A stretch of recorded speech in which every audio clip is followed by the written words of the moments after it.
여호수아서 제2장 1절에서 7절 말씀을 보겠습니다. 구약 성경 321쪽입니다.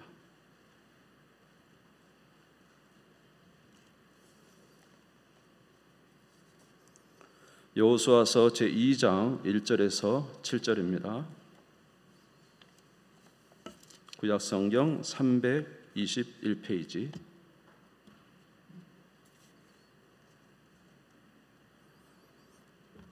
여호수아서 제2장 1절에서 7절 찾으신 줄 알고 봉독하겠습니다.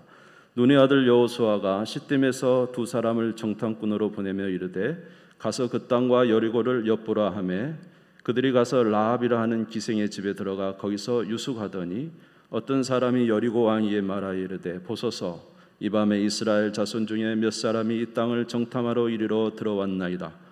여리고 왕이 라합에게 사람을 보내어 이르되 내게로 와서 내 집에 들어간 그 사람들을 끌어내라. 그들은 이 온 땅을 정탐하러 왔느니라.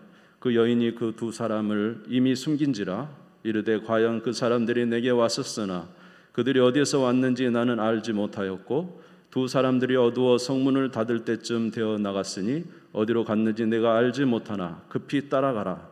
그리하면 그들을 따라잡으리라 하였으나 그가 이미 그들을 이끌고 지붕에 올라가서 그 지붕에 벌려놓은 3대에 숨겼더라.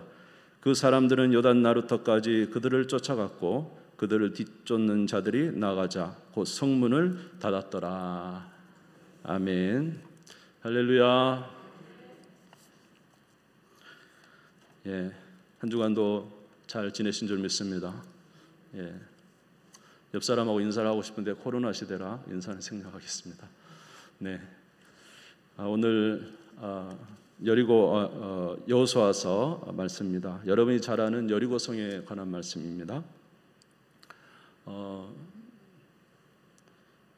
여리고성에 이제 이스라엘 백성들이 건너가려고 하는 상황에서 두 명의 정탐꾼을 보내게 되는데 거기서 이제 정탐꾼과 라합이 만나는 그런 내용이 되겠습니다. 오늘 이 말씀을 통해서 우리가 또 함께 은혜 받기를 원합니다. 여러분이 잘 아시는 대로 이 여리고성은 매우 큰 성입니다. 그래서 사실 성벽이 두 개가 있었다 그래요. 그래서 밖에 외벽이 있었고 또 안에 성벽이 있었는데 그 간격이 4.5m나 됐다고 합니다. 그래서 굉장히 큰 성인데 그 간격이 넓기 때문에 사람들이 여리고성에 지주대를 대고는 거기에다 집을 짓고 살았고 오늘 본문에 나온 라합도 그 여리고 성벽 위에 있었던 자기 집을 가지고 있었던 그런 사람입니다. 그런데 이제 저와 여러분이 잘 아시다시피 이제 여호수아와 그의 백성들이 이제 요단강을 건너서 여리고성을 향하여 가고 있습니다. 그리고 그 여리고성은 무너지게 되죠. 여러분 어떻게 무너진지 아시죠? 여리고성. 이렇게 이스라엘 백성들이 한 바퀴씩 돌고 마지막 7바퀴 돌고 그리고는 이제 여리고성이 함성을 지르자 무너졌습니다. 그때 여리고성에 있는 사람들이 다 이제 죽었는데 딱 살아남은 사람이 한 사람 그리고 그 가족이 살아남았어요. 그게 바로 누구냐면 라합과 그의 가족이 살아남은 것입니다. 그래서 오늘 이 말씀을 통해서 어떻게 이 라합이 살아나게 되었는지 이 말씀을 통해서 또 우리의 구원에 관한 말씀도 함께 더불어 생각해 보도록 그렇게 하겠습니다.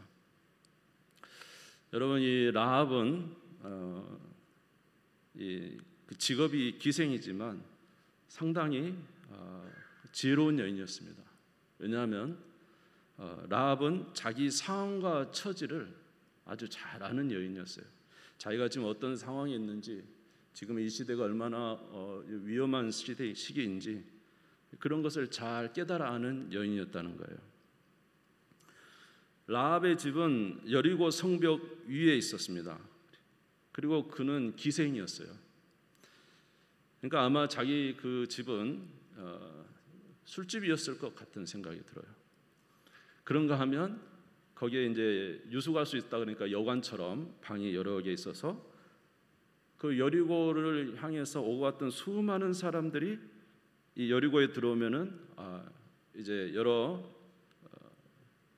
유숙할 곳을 찾지만은 특별히 라합의 집에도 많이 왔을 것으로 생각이 되는 것입니다. 밖에 있는 많은 사람들이 밖에서 생활하다가 들은 이야기를 이 라합의 집에 와서 이제 술을 마시면서 또 지내면서 이야기를 하는 거예요. 무슨 이야기를 했을까? 많은 이야기를 들었겠죠. 그러나 이제 우리가 오늘 본문을 통해서 알 수 있는 것은, 우리가 추측할 수 있는 것은, 라합은 바로 이스라엘에 대해서 들었습니다. 이스라엘에 대해서, 바로 이스라엘과 함께 하시는 하나님에 대해서 들었습니다. 이 라합은 무슨 이야기를 들었을까요? 사람들이 와서 이야기를 하는 거예요. 여보게, 혹시 이스라엘에 대해서 들어봤어? 그 민족? 지금 광야 40년 생활하다가 지금 왔는데 어떻게 나온지 알지? 저 애굽에서 400년을 노예 생활했었어. 400년 노예 생활했는데 그 애굽의 바로 왕 생각해봐. 얼마나 대단한 군대야. 지금 이 지역에서는 가장 센 나라인데 그 바로에게서 이제 그 여호와라는 신이 있는데 그 신이 그 이스라엘 백성들을 바로의 손아귀에서 끄집어낸 거야. 근데 잘 들어봐. 더 놀라운 게 있어.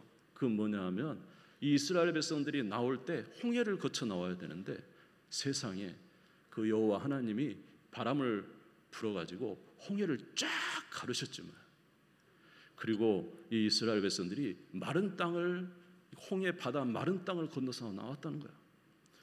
그리고 이것을 쫓아가던 바로와 그 애국 군사들이 쫓아가다가 자기들 그 바다에 들어갔는데 하나님께서 그 물을 합치자 바로와 애국 군대가 전멸하고 말았다는 거야. 이 이스라엘에 대해서 들어봤어? 라합이 거기서 들어오는 행인들에 대한 이야기를 다 듣는 거예요. 야, 그런 신이 있단 말이야. 그리고는 또 들려옵니다. 무슨 소리입니까?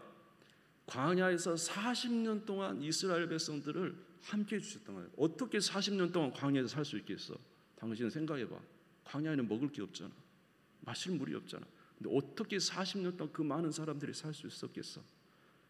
그것도 하나님께서 그들에게 먹을 것과 마실 것을 공급해 줬다고 하던데, 이런 이야기를 듣는 것입니다. 또 하나는 이런 말을 듣는 것입니다. 여보게, 정말로 놀라운 일이 있어. 그것은 뭐냐 하면 모세와 이스라엘 백성들이 이제 이 가나안 땅이 가까이 왔는데 요단 저쪽에 있는 아모리 왕 시온, 그 엄청나게 큰 민족이잖아.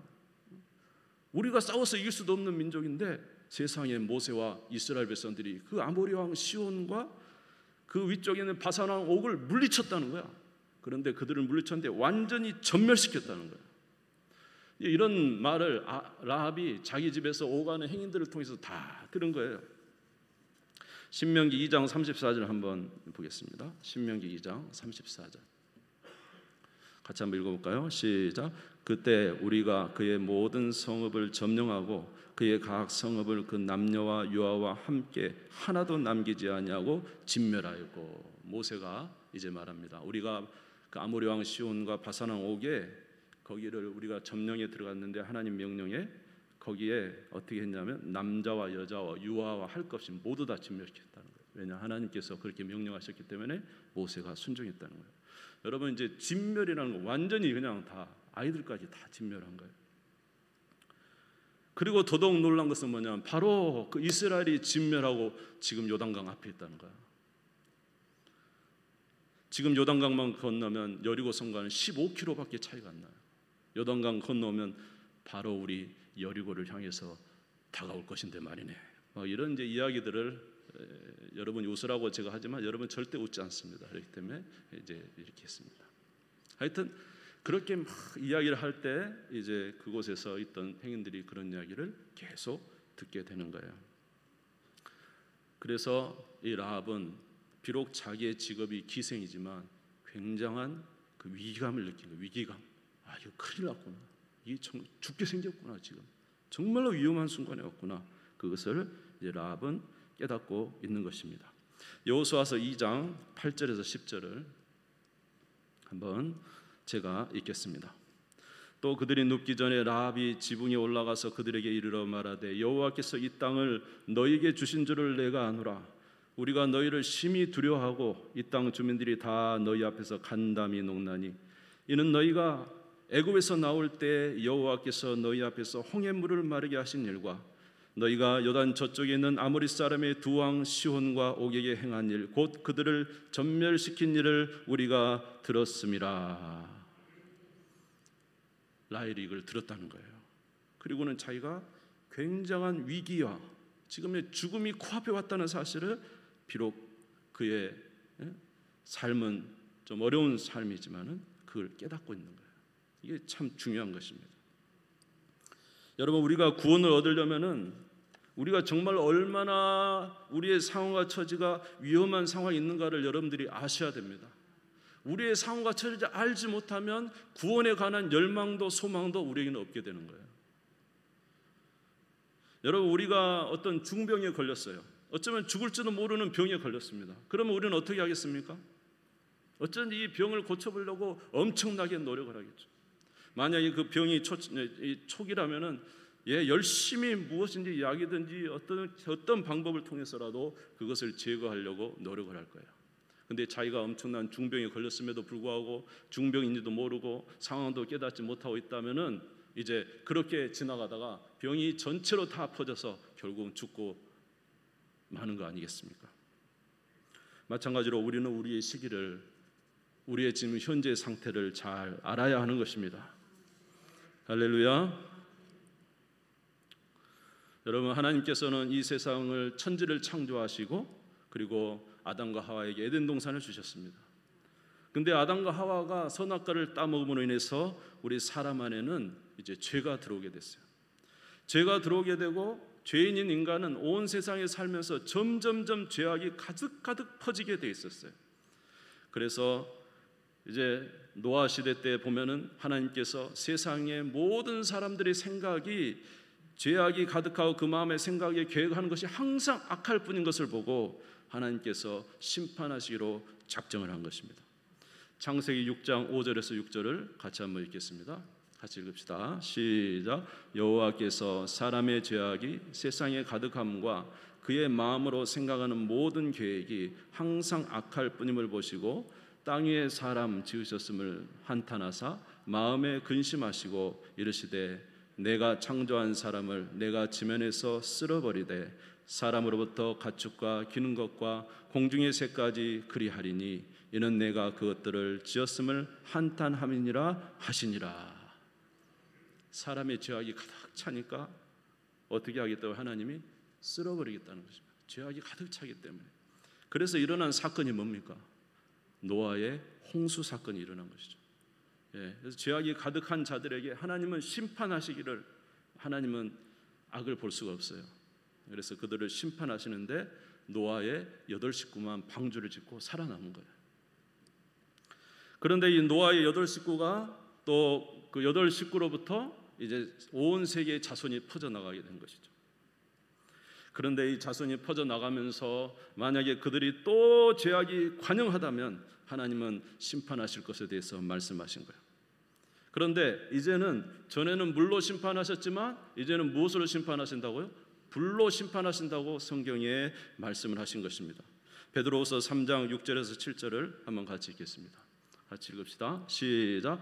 이로 말미암아 그때 세상은 물이 넘침으로 멸망하였으되 이제 하늘과 땅은 그 동일한 말씀으로 불사르기 위하여 보호하신 바 되어 경건하지 않은 사람들과 들의 심판과 멸망의 날까지 보존하여 주신 것이라. 이제는 하늘과 땅을 그 동일한 말씀으로 뭐 하기 위해서요? 불사르기 위해서 두셨다는 거예요. 불사르기 위해서. 그러니까 물심판은 사실 한 번의 심판이지만 이 불심판은 마지막 심판이에요. 모든 것을 다 태워버리겠다는 거예요. 악한 모든 걸 다 태워버리겠다는 거예요.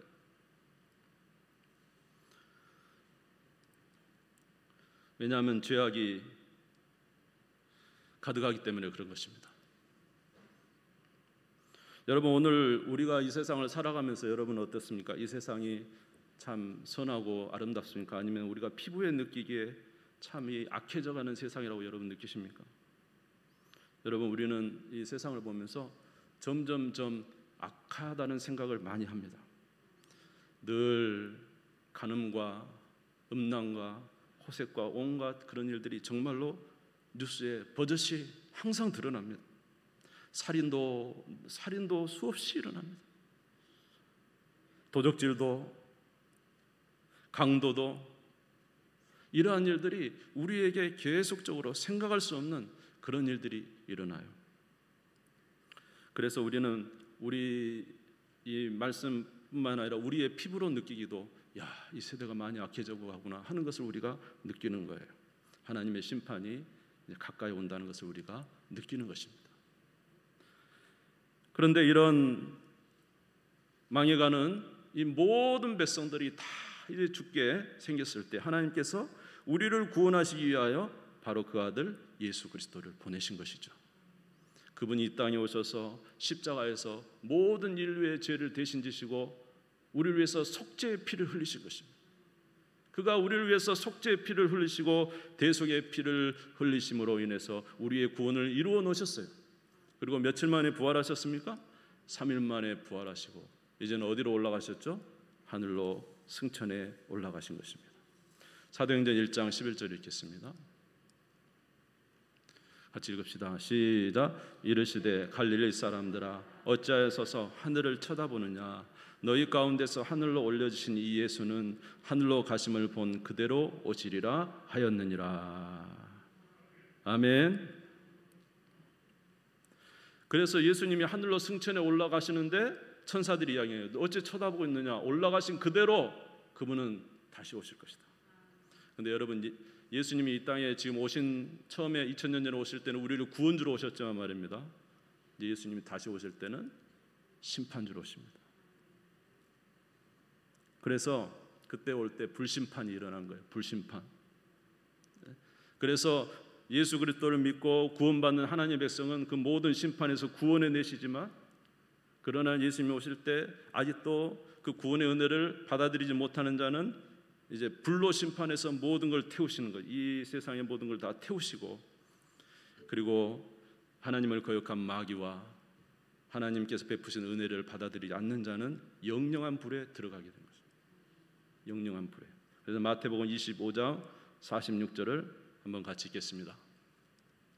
마태복음 25장 46절 시작. 그들은 영벌에 의인들은 영생에 들어가리라 하시니라. 할렐루야. 그래서 예수님이 다시 오실 때 믿는 자는 영생에 이르게 되지만 믿지 않는 자는 영벌에 이르게 되는 거예요. 우리는 지금 이런 사실 앞에 우리 자신이 놓여 있는 거예요. 하나님이 지금 이것을 말씀하신 거예요. 아멘. 그럼 언제 예수님이 다시 오십니까?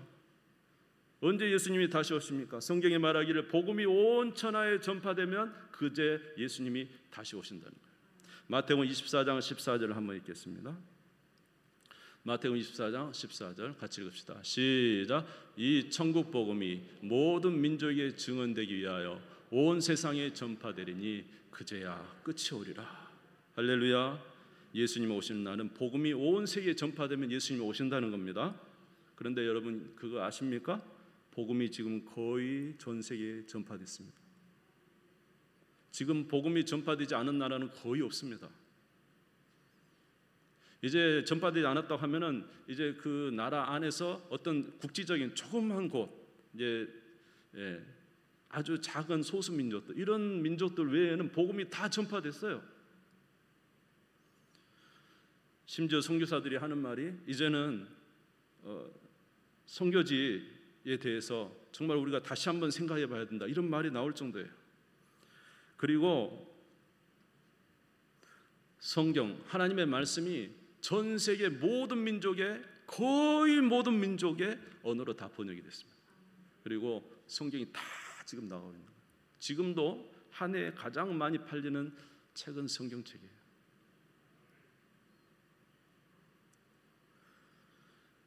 그러므로 지금 우리 보십시오. 예수님이 오실 날이 우리가 언제인지 알 수 없어요. 어느 날이라고 정한다면 그것은 이단이죠. 잘못된 겁니다. 그러나 우리는 분명히 아셔야 될 것은 복음이 온 세계에 전파되었기, 거의 다 전파되었기 때문에 주님 오실 날이 얼마 남지 않았다는 것입니다.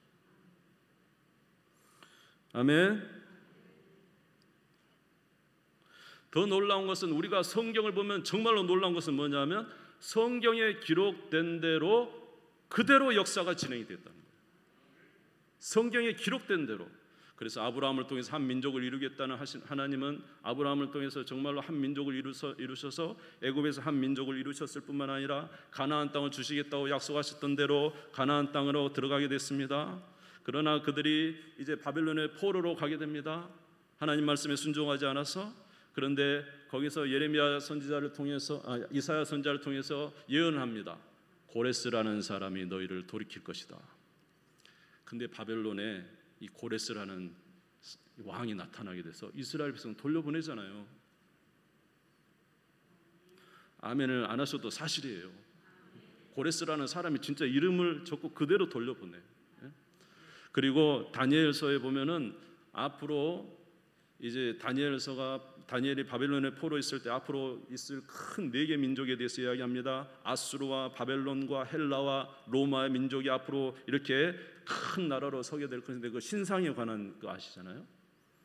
그런데 그렇게 큰 신상에 이런 큰 4개 민족이 앞으로 생길 것인데 그러나 그 로마 시대의 마지막 그 진흙과 이래 철에 합해있는 그때 거기에 뜨인 돌이 나타나셔 그 신상을 쳐버리면 제국이 다 사라질 것이나 그러나 그 돌은 엄청난 태산처럼 이루어져 큰 산이 되고 그 나라를 그 누구도 깰 수 없을 것이다 라고 했어요.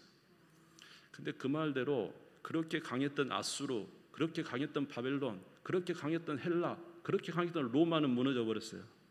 그러나 로마 시대에 나타난 예수 그리스도와 그의 나라는 태산처럼 퍼졌습니다. 지금 전 세계에 다 퍼진 거예요. 예수님도 부활하셔서 이렇게 말씀하셔요. 누가복음 24장 47절에 보면 또 그의 이름으로 죄사함을 받게 하는 회개가 예루살렘에서 시작하여 모든 족속에 전파될 것이 기록되었으니 예루살렘으로부터 죄사함을 받는 회개가 전파되어서 모든 족속에 전파될 것이다 라는 것이 성경에 기록되었다는 겁니다. 실제적으로 지금 전 세계 복음이 전파되고 있다는 거죠. 사랑하는 성도 여러분, 주님의 말씀이 사실적으로 이루어져 가고 오늘 주님은 말씀하셔요. 복음이 전 세계에 전파되면 주님이 다시 오실 것이다. 그때는 불심판이 있을 것이라는 것입니다. 아멘. 그럼 우리가 사실 이 말씀을 여러분이 정말로 받아들인다면 우리는 굉장히 지금 사실 위태한 마음과 상황을 가져야 되는 거예요. 라합은 지혜로운 년이었어요. 라합은 지금 이스라엘에 와서 자기 여리고를 무너뜨릴 것이 눈에 뻔히 보이는 거예요. 사람들은 술을 마시며 웃고 즐기고 있지만은 이스라엘이 곧 들어와서 무너뜨릴 것이 보이는 거예요. 라합은 엄청나게 기생이지만 긴장하고 있는 거예요. 와, 죽게 생겼구나, 큰일 났구나 생각하고 있는 것입니다. 여러분, 그뿐만이 아니죠. 여러분, 우리의 인생은 언제 꺼질지 모르는 불꽃과 같아요. 우리 인생은 언제 꺼질지 모릅니다. 이사야 40장 6절을 한번 같이 읽겠습니다. 같이 읽읍시다. 시작. 말하는 자의 소리여 들으라. 이르되 외치라. 대답하되 내가 무엇이라 외치리까 하니 이르되 모든 육체는 풀이요 그의 모든 아름다움은 들의 꽃과 같으니.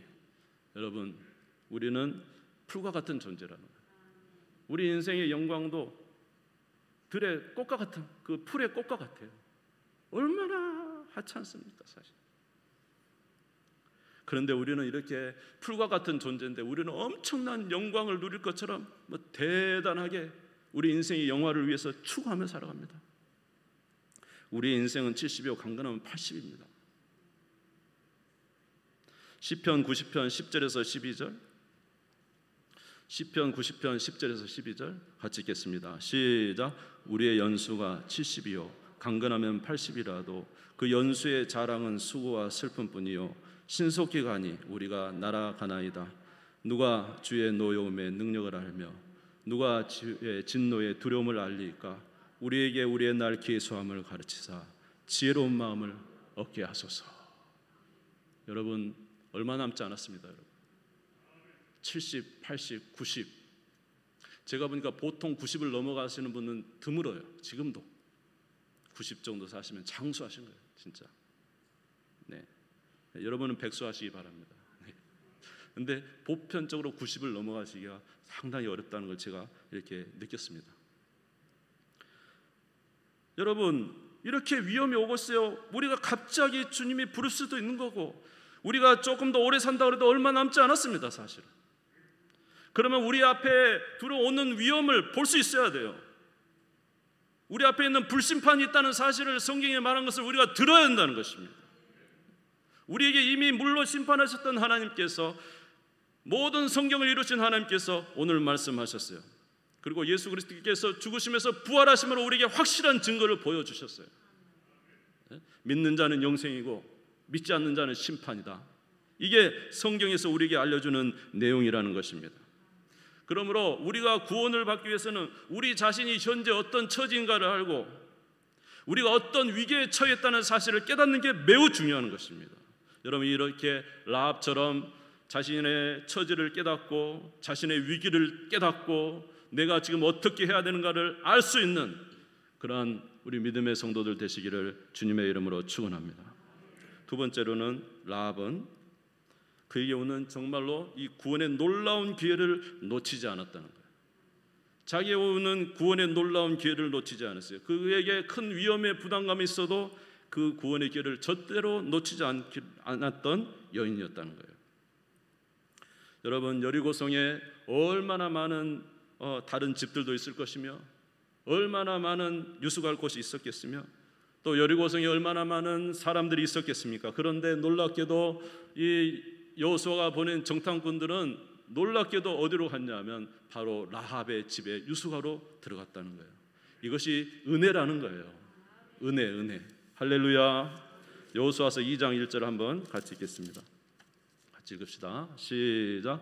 눈의 아들 여호수아가 시딤에서 두 사람을 정탐꾼으로 보내며 이르되 가서 그 땅과 여리고를 엿보라 하매 그들이 가서 라합이라는 기생의 집에 들어가 거기서 유숙하더니. 할렐루야.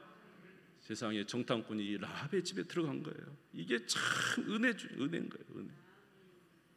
라합은 즉시로 깨달았습니다. 그들의 행동을 보니까 뭔가 틀려요. 여리고성에 있는 사람들과 그 행인들과는 틀려요. 행동이 틀려요. 라합은 직감적으로 느꼈어요. 이 사람들은 이스라엘에서 온 사람들이구나.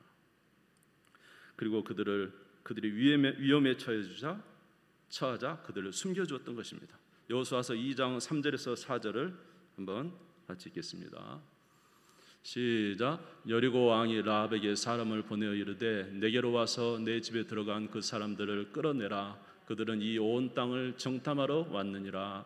그 여인이 그 두 사람을 이미 숨긴지라. 이르되 과연 그 사람들이 내게 왔었으나 그들이 어디에서 왔는지 나는 알지 못하였고. 아멘. 이제 그들이 정탐꾼들이 발각돼 가지고 여리고 왕이 라합의 집에 사람을 보내서 그들을 끌어내라고 한 것입니다. 그런데 이 라합이 자기의 그 위험한 상황을 위험한 그 순간을 감수하고라도 그들을 숨겨줬다는 거예요. 그리고는 그들이 성을 빠져나갔으니까 빨리 쫓아가라고 그렇게 해서 그들을 살려준 것입니다. 그들을 선대한 것이죠. 이런 정탐꾼들이 왔을 때 이 라합은 이것이 정말로 자기에게는 절호의 기회다는 생각을 하게 됐어요. 이 사람들이 온 것은, 이 사람들이 만약 오지 않았다면 나는 이 사람들이 말을 할 수 없을 것이고 말할 수 없었다면 나는 정말로 여리고성이 무너질 때 돌에 깔려 죽을 사람인데 지금 기회가 온 거잖아요. 할렐루야. 그래서 그들을 살려주고는 그들에게 부탁을 합니다. 여호수아서 2장 11절에서 13절을 같이 읽겠습니다. 시작.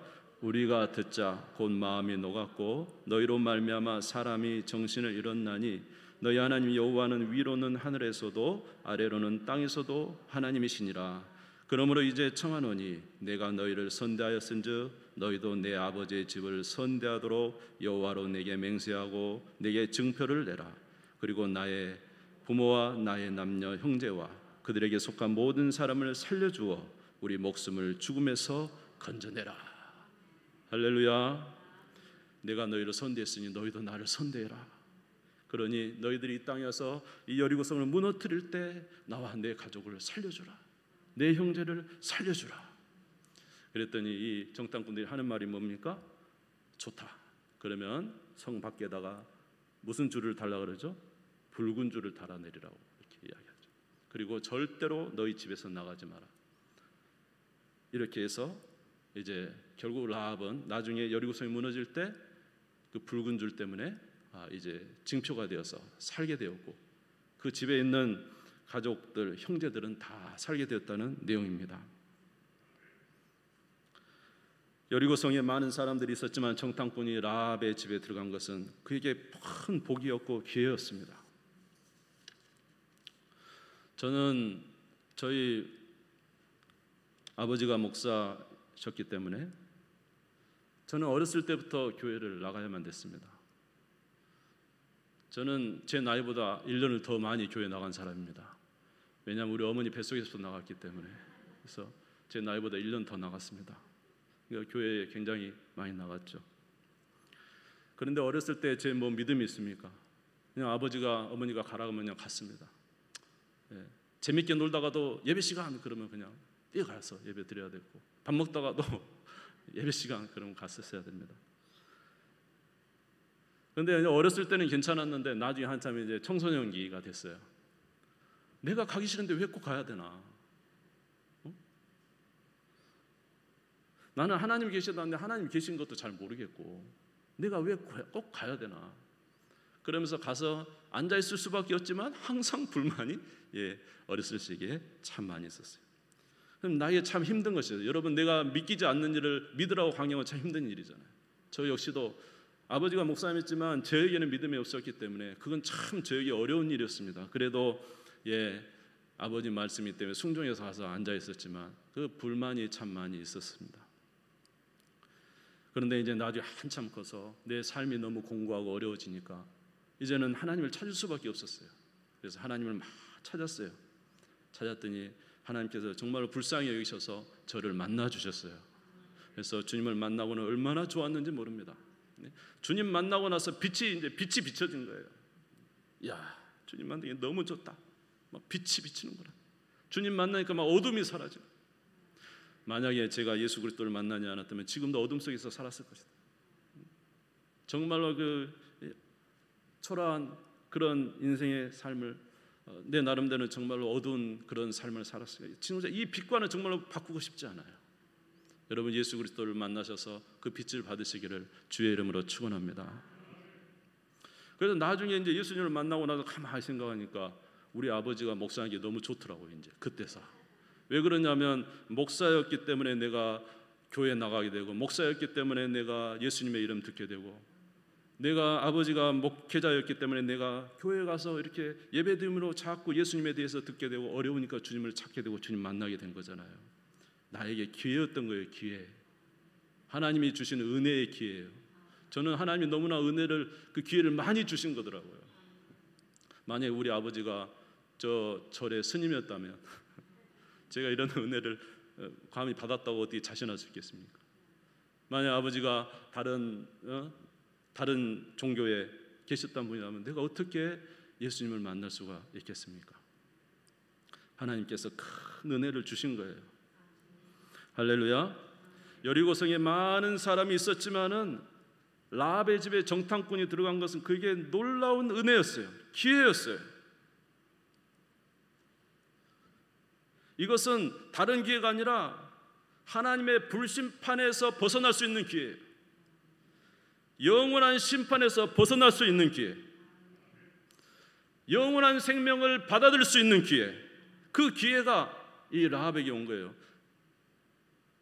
우리로 말하자면 그렇습니다. 라합이 만약에 그들을 받아들였자면 그는 여리고성의 그 흙더미와 돌더미 속에 깔려서 죽었을 거라는 거죠. 심판을 면하지 못했을 것이라는 거죠.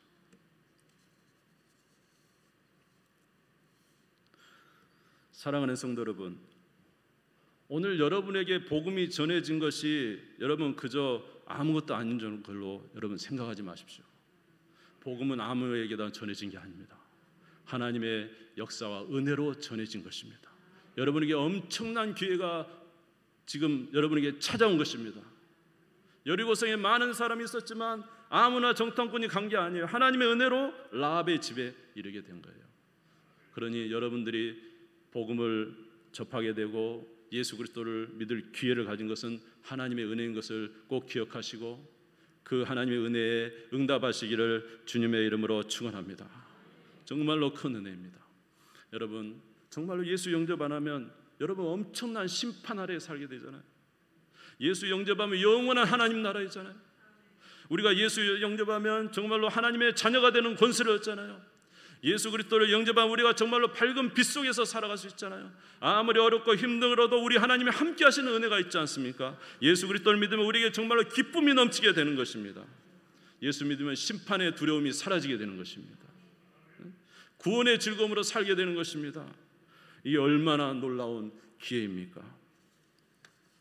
이를 위해서 하나님은 자기 아들을 십자가에 죽기까지 내주신 것이고, 이를 위해서 예수님이 십자가에서 그 모든 우리의 죄값을 치르기 위하여 피를 흘리신 것이고, 우리를 위해서 십자가에 죽으신 것입니다. 그리고 우리를 위해서 다시 살아나셨습니다. 여러분, 이 사실을 믿으시기를 주님의 이름으로 축원합니다. 이 예수님을 믿으면 우리 안에 표가 생기는 거예요. 표. 여호수아서 2장 21절 한번, 여호수아서 2장 21절을 한번 보겠습니다. 여호수아서 2장 21절. 네, 제가 읽어드릴까요? 여호수아서 같이 읽읍시다. 시작. 라비르되 너희의 말대로 할 것이라고 그들을 보내어 가게 하고 붉은 줄을 창문에 매니라. 줄을 어디다 맸다고요? 창문에 매. 우리가 예수 그리스도를 믿으면 우리 안에 예수 그리스도의 보배로운 피에 붉은색이 우리 안에 딱 묻혀지게 되는 거예요. 아멘. 여러분, 하나님의 진노의 잔이 애굽의 그 재앙을 향해서 마지막 10번째 재앙이 나갈 때 각 가정마다 다 장자들은 죽게 됐습니다. 그러나 하나님의 명령에 순종하여 어린 양을 잡아서 그 피를 문설주에 바른 자는 재앙이 넘어간 거예요. 마찬가지로 오늘도 저와 여러분 예수 그리스도를 믿을 때 우리의 심령 안에, 우리의 문설주에 그리스도의 보배로운 피가 새겨지게 되고 우리는 심판을 넘어 하나님의 은혜 아래에 거하게 되는 줄 믿습니다. 사랑하는 성도 여러분, 그러니 예수 그리스도를 믿으십시오. 예수 그리스도를 영접하십시오. 언제까지 머뭇머뭇하겠습니까? 열왕기상 18장 21절을 읽겠습니다. 열왕기상 18장 21절. 엘리야가 바알과 여호와 사이에서 머뭇머뭇하는 이스라엘 백성들에게 정말로 피를 흘리면서 하는 말입니다. 열왕기상 18장 21절 같이 읽읍시다. 시작. 엘리야가 모든 백성이 가까이 나아가 이르되 너희가 어느 때까지 둘 사이에서 머뭇머뭇하렸느냐? 여호와가 만일 하나님이면 그를 따르고 바알이 만일 하나님이면 그를 따를지니라 하니 백성이 말 한마디도 대답하지 아니하니라. 엘리야가 정말로 애타는 마음으로 만약에 여호와가 너희 하나님이면 여호와를 따르고 세상에 있는 물질과 부유가 너희 하나님이면 그걸 따르라. 무엇이냐는 거예요. 여러분 지금 뭘 선택하고 있어요? 여러분 바알을 선택하고 있어요? 하나님을 선택하고 있어요? 여러분 하나님을 선택하셨습니까? 예, 여러분에게 하나님의 은혜와 복이 넘치게 될 줄로 믿습니다. 머뭇머뭇하지 마십시오. 머뭇머뭇하면 안 됩니다. 즉시로 따라야 됩니다. 시간이 많이 갔지만 한 여인을 설명해 드릴게요. 이삭과 리브가의 이야기예요. 아브라함이 자기 아들의 아내, 쉽게 말해 자기 며느리를 구하러 자기 종을 멀리 하란 땅으로 보냅니다. 내 고향으로 가서 내 아들의 아내를 데려와라. 그리고는 이제 엘리에셀이 아브라함의 종이 갑니다. 가서는 하란 땅에 도착해서 거기서 물을 먹이고 있는데 거기 하나님 앞에 서원을 합니다. 하나님, 어느 여인이든지 와서 나에게 물을 주라 할 때 나에게 물을 주고 그 낙타에게도 물을 주면 10필이나 되거든요. 주면 이 여인이 하나님이 선택한 우리 주인의 아들의 아내로 선택한 여인 줄 알겠습니다. 그랬더니 즉시로 온 사람이 누구냐면 리브가예요. 예, 리브가 와서 이게 물을 줄라 했더니 마실 물도 주고 낙타에도 물을 주는 거예요. 아, 하나님이 즉시로 응답하시는구나. 그리고 그 집에 가서 이야기를 합니다. 여차여차해서 우리 주인의 아들의 아내를 구하라는데 리브가가 이렇게 했다고. 그래서 이 리브가를 주인의 아들의 아내로 보내시겠냐고. 그러니까 가족이 좋습니다 이렇게 했어요. 근데 이제 저녁 먹고 그 다음 날 일어나서 그 엘리에셀이 이제 짐을 싸는 거예요. 그리고 가자고 하는 거예요. 그러니까 집안 사람이 난리가 난 거죠. 어제 왔는데 오늘 데리고 간다는 거예요. 딸을. 지금 한 번 가면은 수백 킬로예요. 옛날로 말하면 돌아오지 못합니다. 한 번 가면. 근데 오늘 어젯밤에 왔다가 딸을 오늘 데려간다니까 이게 말이 됩니까? 그래서 그 가족들이 안 된다고, 적어도 열흘은 있다 가야지, 이게 무슨 소리냐고. 아니다고 엘리에셀은 단호하게 말합니다. 내 갈 길을 가게 하든지 아니면 멈추든지 둘 중에 하나를 선택하십시오. 그랬더니 이제 그 가족이 그러면 리브가에게 물어봅시다. 당사자에게 물어봅시다. 어떻게 할 것인지. 그때 리브가가 그 이야기를 딱 듣는. 리브가는 하나님을 알고 이 라합과 같은 그런 사람이었어요. 그때 리브가가 뭐라고 하는지 한번 보겠습니다. 이것만 보겠습니다. 창세기 24장 58절 같이 읽읍시다. 시작. 리브가를 불러 그에게 이르되 내가 이 사람과 함께 가려느냐. 그가 대답하되 가겠나이다. 가겠나이다. 할렐루야. 이게 믿음이라는 거예요. 여러분 머뭇머뭇하지 마세요.